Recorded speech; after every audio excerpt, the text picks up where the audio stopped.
ასეთი შტაბ-ეტაპი რჩება ოპოზიცია რო არ არის ამ დარბაზში, ჩემზე გადაწყვეტეთ ჯავრი იყაროთ, მაგრამ შევეცდები გავცე ყველა კითხვის პასუხი. ქალბატონი ნინო წილოსანი ჟურნალისტების მიმართ ძალადობა და ასევე და კონკრეტულ მაგალითების დასახელებას ითხოვდა. მე მგონი უამრავი მაგალითი არის, ახლა ანგარიში თუ ნახავთ, იქ მითითებული არის ჟურნალისტების ცემის, ჟურნალისტებზე თავდასხმის ფაქტები. ეს არის ანგარიში კონკრეტული შემთხვევები, ახლა შემიძლია გვარების დაგისახელოთ, ხო, სხვადასხვა ჟურნალისტები, რომლებიც დაზიანდნენ აქციების დროს.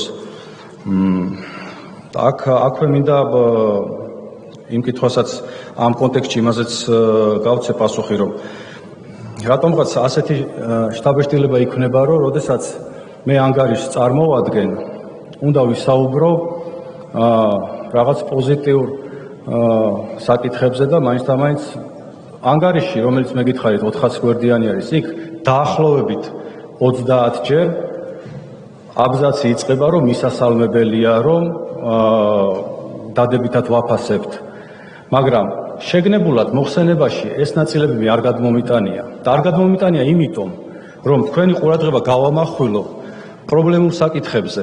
ახლა მე 500 გვერდს ხო ვერ წავიკითხავ აქ და იმ მოკლე ვადაში, რაც მაქვს გამოყოფილი რეგლამენტით, ხო, დრო ვცდილობ, რომ ყველაზე პრობლემურ საკითხებზე გავამახვილო თქვენი ყურადღება.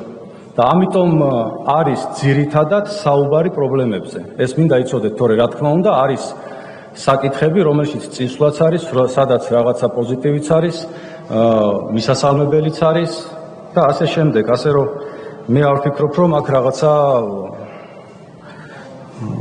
ასე ვთქვათ